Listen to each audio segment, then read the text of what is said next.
Bonjour et bienvenue dans cette émission de Diversité Plus. Aujourd'hui, nous allons parler de la légalisation du cannabis en perspective du projet de loi qui sera déposé au printemps 2017 au Canada. Pour cela, nous recevons M. Serge Brochu, professeur à l'Université de Montréal et chercheur à l'Institut universitaire sur les dépendances. Bonjour M. Brochu, Bonjour. Bienvenue. Ça fait plaisir d'être ici avec vous. Merci. Alors, monsieur, déjà, premièrement, quels sont les effets du cannabis sur le corps humain?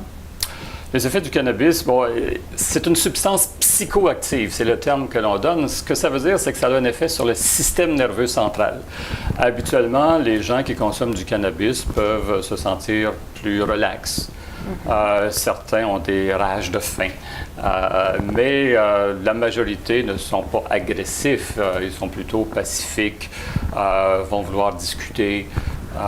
Mais pour certaines personnes qui pourraient avoir des troubles psychologiques, ça pourrait avoir un effet pervers, effectivement. Il y a des études récentes qui montrent que ça pourrait entraîner des décompensations psychotiques. Donc, il faut aussi être prudent. Ce n'est pas une drogue sans effet. Toute substance psychoactive, quelle qu'elle soit, que ce soit le tabac, l'alcool ou le cannabis, n'est pas une drogue sans danger lorsqu'on la consomme. D'accord. Et justement, combien de personnes sont dépendantes au cannabis au Canada environ? Il est difficile d'avoir un nombre exact, mais ce que l'on estime, c'est qu'environ entre 5 et 10 % des consommateurs en deviendraient dépendants. Donc, ce n'est pas comme l'héroïne ou la cocaïne où une grande proportion des consommateurs en deviennent dépendants. Non, pour le cannabis, c'est une minorité de personnes qui en deviennent vraiment dépendants. Et pensez-vous que ce serait une bonne chose de légaliser le cannabis au même titre que l'alcool et la cigarette, par exemple? Je pense que l'idée de légaliser pour mieux contrôler est une bonne idée. Maintenant, il faut savoir comment sera mis en action cette idée de légalisation, parce qu'il y a plusieurs modèles de légalisation. On le voit aux États-Unis. Et c'est important de bien réfléchir. Il y a un comité actuellement qui a été mis en place pour réfléchir sur cette mise en place de la légalisation. Et c'est important vraiment de réfléchir à partir, bien sûr, de pression politique peut-être, mais surtout à partir de données scientifiques sur le sujet. D'accord. C'est ce que vous cherchez à l'Institut universitaire sur les dépendances en ce moment? Oui, entre autres, on aime bien contribuer à l'orientation des politiques. Et c'est dans ce cadre-là que j'ai été faire des séjours dans l'État de Washington et dans l'État du Colorado pour étudier ces divers modèles de légalisation du cannabis. Quels sont justement les résultats au Colorado sur la légalisation du cannabis? Au niveau, il y a plusieurs types de résultats. Ce qu'on s'aperçoit, c'est qu'une bonne partie du marché illicite qui était en provenance du Mexique n'est plus actuelle.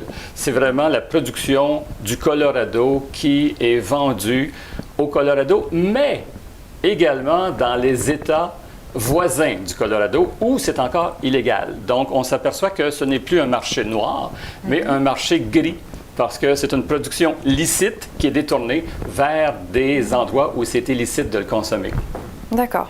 Donc la légalisation ne permet pas l'arrêt total du marché noir, parce qu'on sait qu'il y a aussi des taxes sur ce produit. Donc est-ce que justement les consommateurs ne s'arrêtent pas aux taxes et peut-être aussi à la teneur en cannabinoïdes que l'État gère lui-même?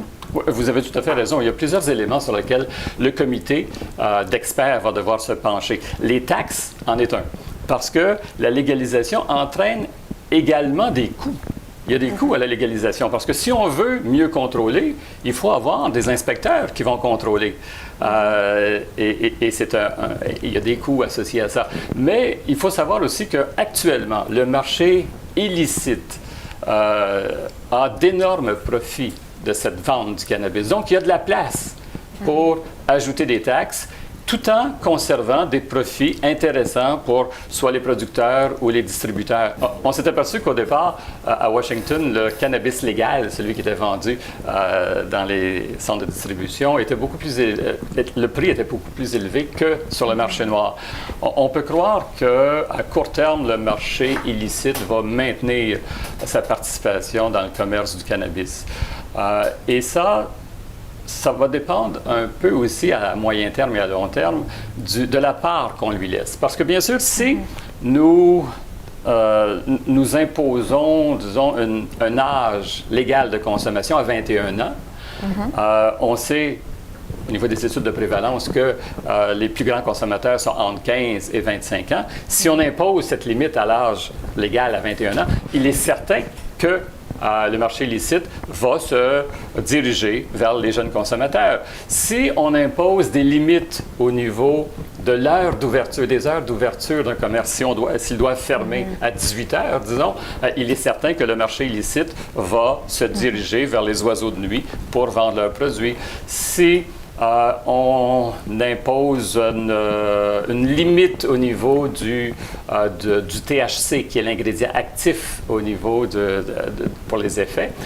Si on impose une limite au niveau du THC, bien, le marché illicite va se perfectionner dans les produits à haute teneur en THC. Donc, vraiment, le marché illicite va prendre la part qu'on lui laisse. Mais si on contrôle bien et si on a des heures d'ouverture qui sont assez larges, si on a un âge légal qui ressemble à celle de l'alcool, probablement que le marché illicite va avoir de la difficulté à perdurer à long terme. Un peu comme on l'a vu au niveau de l'alcool. Au départ, lorsqu'on a arrêté la prohibition au niveau de l'alcool, le marché illicite a maintenu sa participation. Mais graduellement, s'est orienté vers autre chose. Et c'est possiblement ce qui va se passer au niveau du cannabis au Canada. D'accord. Et au niveau de l'information sur le produit, comment ça se passera? Est-ce qu'il y aura plus de prévention également pour les jeunes consommateurs? C'est un point très important. Effectivement, si on veut mieux contrôler, il faut aussi que la légalisation du cannabis soit accompagnée de mesures de santé publique. Qu'est-ce que ça veut dire? Ça veut dire des campagnes d'information. Entre autres, allons-nous, dans la légalisation au Canada, permettre la production de produits dérivés. Un produit dérivé, c'est un morceau de chocolat, c'est un biscuit, c'est un bonbon, c'est une menthe, c'est du chewing-gum. Mais il faut savoir que manger un carré de chocolat de 10 mg, l'effet qu'on a est beaucoup plus lent. Hein? Lorsqu'on fume un joint, l'effet est assez rapide. Mais lorsqu'on mange un morceau de chocolat, ça peut prendre 5 minutes, 10 minutes, 15 minutes et il n'y a rien. Donc, la personne va dire, OK, ben, je vais prendre un autre morceau de chocolat. Mais si la personne ne sait pas que les effets sont longs à venir, elle peut prendre la tablette complète, la tablette de chocolat, et puis là, avoir des effets, mais des effets beaucoup plus grands et beaucoup plus longtemps au niveau de la durée que ce qu'elle avait prévu. Et alors, si elle avait prévu d'aller travailler dans 3 heures, bien là, il faut oublier ça parce qu'elle ne sera pas en état de travailler. Il faut informer donc les gens de cette façon de consommer qui est différente et qui a des effets qui durent plus longtemps, mais qui prennent du temps à arriver. Il faut aussi des campagnes de prévention parce que certaines personnes croient qu'en consommant du cannabis, ils sont meilleurs conducteurs de voiture. Ce n'est pas le cas. Leurs réflexes sont beaucoup plus lents. Il faut avoir des campagnes de prévention, un peu comme on le fait pour l'alcool au volant. Il faut aussi avoir des campagnes de prévention pour l'abus. On a dit que peut-être 5 à 10 % des personnes pourraient devenir dépendantes. S'il y a une augmentation des points de vente, il risque d'avoir une augmentation de la consommation et peut-être une légère augmentation également des personnes dépendantes.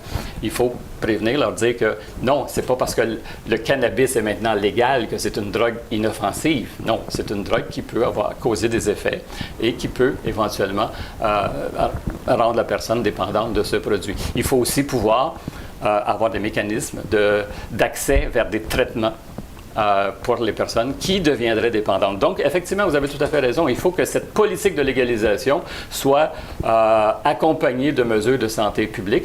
Et c'est pour ça aussi qu'il faut des taxes qui sont en lien avec les dépenses que l'on devra encourir suite à cette légalisation. Et la dépendance au cannabis, comment ça vient? À partir de quel moment est-on dépendant au cannabis? La dépendance au cannabis est définie de la même façon que la dépendance à la cocaïne ou à l'héroïne.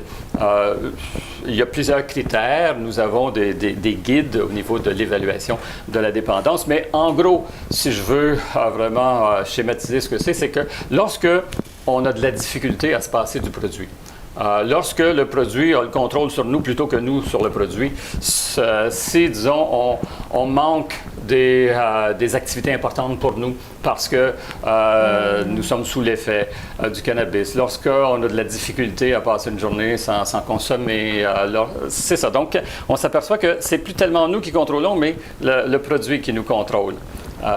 Mais bon, c'est beaucoup plus compliqué que ça, mais en gros, c'est ce type d'évaluation que l'on fait. D'accord. Et les Canadiens aujourd'hui, est-ce qu'ils sont plutôt pour ou plutôt contre la légalisation? Il y a eu des sondages récemment, particulièrement lors de la dernière élection. La boussole électorale de Radio-Canada a permis de montrer de savoir que plusieurs Canadiens, une majorité, en fait une légère majorité, étaient en faveur d'une libéralisation au niveau du cannabis. Donc, la légalisation du cannabis, oui. Donc, il y a une légère majorité de Canadiens qui seraient en faveur de cette légalisation. Est-ce que c'est pour les profits que ça rapporte? Est-ce que vous pouvez nous reparler des profits du Colorado, par exemple, sur le cannabis? Oui, il y a eu des manchettes de journaux dans les premières années de la légalisation du cannabis qui montraient des profits énormes. Lorsque j'étais au Colorado, les gens disaient il faut nuancer ceci parce que on parle beaucoup des revenus tirés des permis et des taxes sur le produit, mais on ne pense pas à toutes les dépenses qui sont liées. On pensait tout à l'heure à campagne de prévention, etc., et de traitement, mais il faut avoir aussi, si on veut avoir vraiment un contrôle de la situation, il faut avoir des inspecteurs qui vont voir si le cannabis est produit dans de bonnes qualités et dans de bonnes conditions, entre autres l'utilisation de pesticides, parce que on peut vouloir utiliser beaucoup de pesticides pour que la production aille plus rapidement, mais bon, c'est la personne, le consommateur, qui va se retrouver avec ces pesticides. Donc, il faut un contrôle de ces pesticides, mais il faut avoir des gens qui contrôlent cette production. Il faut s'assurer que la production légale n'est pas détournée vers les marchés illicites. Il y a tout ça. Donc, il faut vraiment, si on veut vraiment bien contrôler, il faut mettre en place des mesures de contrôle. Et ces mesures de contrôle demandent des investissements monétaires. D'accord. Donc, on a bien compris que vous étiez plutôt favorable à la légalisation. Et que répondriez-vous aux personnes qui disent que la légalisation, après, va engendrer peut-être la légalisation de d'autres substances un peu plus nocives, comme la cocaïne, l'héroïne, etc.? C'est possible. Il faut savoir... En fait, la question qu'il faut se poser, c'est est-ce que le contrôle pénal est le meilleur contrôle? Il faut un contrôle. Il faut un contrôle de ces produits. Mais actuellement, lorsque 80% des affaires policières sont liées aux possessions simples de cannabis, qui entraînent, pour les gens qui sont éventuellement condamnés, à un casier judiciaire qui ne lui permet pas d'accéder à toutes les professions, qui ne lui permet pas d'aller voyager aux États-Unis, pour simple possession, on dit, ouais, il faut peut-être un contrôle, mais peut-être pas ce contrôle. Et je sais que je détourne un peu la question. Est-ce que ça va entraîner un autre contrôle de produits comme l'héroïne et les opiacés? Peut-être que ça va entraîner effectivement une réflexion. Mais je ne pense pas qu'on aille vers une légalisation pure et simple de l'héroïne, disons. S'il y avait un autre contrôle, ça pourrait être un contrôle médical. Il y a eu ici à Montréal et à Vancouver une expérience qui s'appelait NAOMI, c'est North American Opiate Medical Investigation, que l'on a fait où on prescrivait de l'héroïne médicale à des personnes qui étaient dépendantes d'héroïne. Et on s'apercevait que ça avait de très bons résultats. Ces personnes-là avaient beaucoup moins besoin d'aller vers la criminalité, avaient une meilleure intégration sociale. Bien sûr, ça ne devenait pas des financiers du jour au lendemain, mais il y avait une meilleure intégration sociale. Donc, on peut effectivement réfléchir sur d'autres façons de contrôler ces autres produits. Probablement que ce ne sera pas de la même façon qu'on le fait pour le cannabis actuellement. D'accord. Merci beaucoup pour vos informations, M. Brochu. Et puis, à bientôt. Merci. À bientôt. Au revoir.